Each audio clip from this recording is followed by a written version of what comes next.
The United States makes the UN work when it wants it to work. And that is exactly the way it should be, because the only question to the United States is what's in our national interest. My name is John, and the International Criminal Court is back in session. It is August 2nd, 2026, and oh my god, today was fucking hot where I live.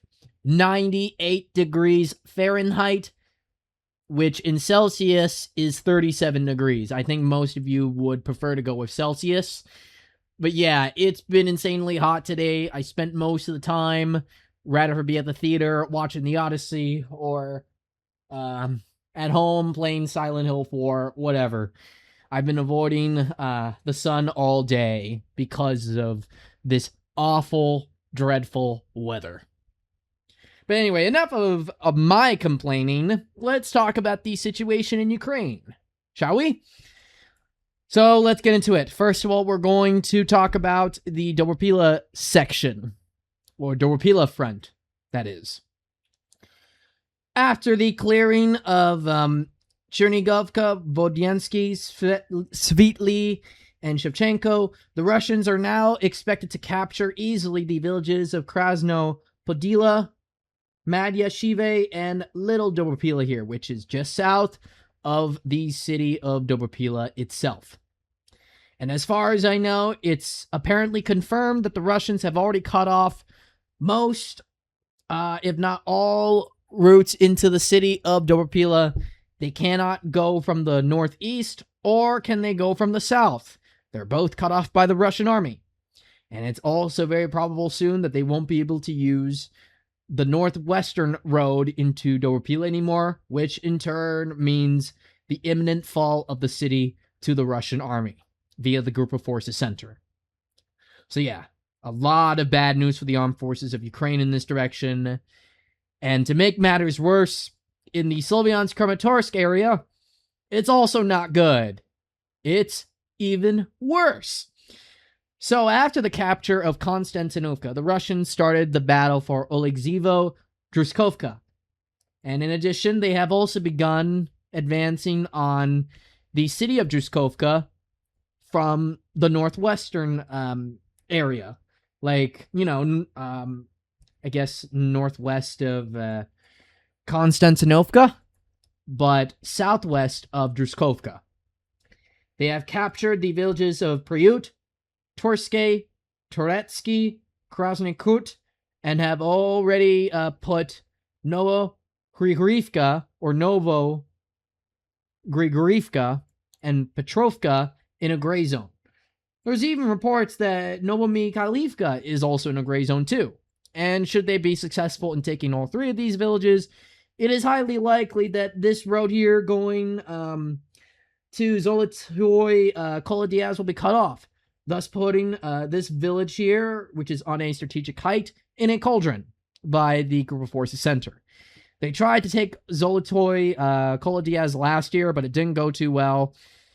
And in addition, I should mention that if they're also able to capture Novo Grigorivka and Novomikhailivka, they can then advance on the last road going into, or actually no, they can advance further on this road. It's not the last road itself into Dobropillya, but it does get them within range of these empty fields here that would take them to the northwestern roads, effectively into the town of Bilozerske. But that will be for another time. In the present day, that is, Duskovka is completely cooked.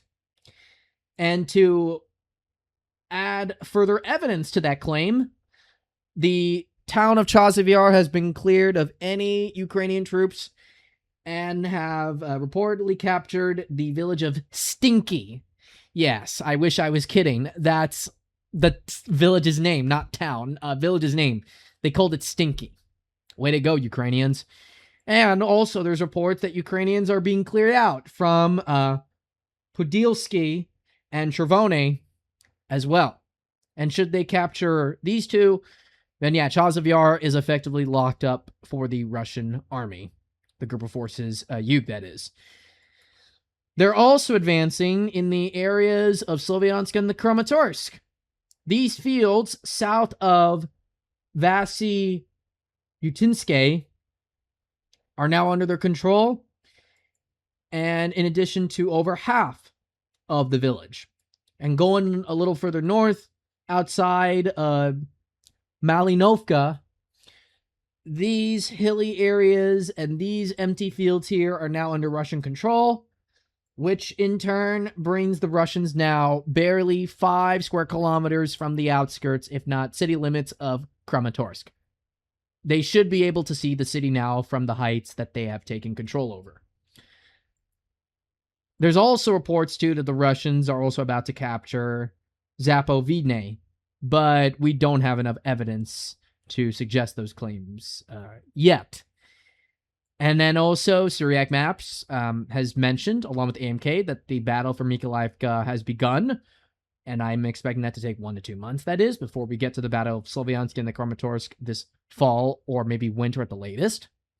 And then going into the Leman direction, the armed forces of Ukraine have regained their ground within the city of Leman, retaking control of more than half of the city from the Russians. And I wouldn't be too surprised if they're able to recapture the whole thing, because of the fact that the Russians in this area, which is Zapad Group, is very inconsistent and tend to suck a lot. So yeah, I wouldn't be surprised if they're defeated here, especially in this area here as well. Because if they're not able to hold on to this zone, then how the hell are they supposed to take Liman, let alone Seftyogorsk? That's my question. And also, I don't think there's any Russians in this part of the Kharkiv region yet, so I colored it blue again for them. But I will keep these areas within the Lugansk region in a gray zone, but otherwise this will be blue again. And there's also no changes in the direction of Borova. Now going into the Kupiansk direction, apparently the Russians advanced a little bit outside of Kupiansk-Kozlovy and have reached the Osko River from here to there. There's not much news going on in the city of Kupiansk, but we can assume that the Russians do have the decisive initiative. Now moving further, we got the ugly situation for the Ukrainians in the northeastern corner of Kharkiv region. Billy Kolodiaz is reportedly on its last leg. The village of Yurchinkove is now under Russian control, and in addition, so too is Varivka. Bakshelvka will come under their control soon, along with Ivanovka, and soon to Vasilovka. Once these are all captured, then Billy Kolodiaz is effectively cooked, and it will fall to the Russians quickly. Ukrainians are running out of time here, so I'm expecting them to maybe evacuate this part of the Kharkiv region, which in turn will give the Russians control over it, and then we'll see the start of the push towards Veliki Burluk, which the Russians need as a prerequisite in order to advance not only on the Servetsky Donets River, which effectively means advancing towards Pichine, but also Chuagiv right here. They also need Veliki Burluk to also advance towards the Kupiansk direction to meet up with the group of forces Zapad here, which in turn would increase the Russian manpower in this area by a lot. Nothing much going on in the main Kharkiv direction, but in Sumi, the lines of the Sumi direction, like the north groups gathering of forces here, have now combined with these guys in the north group.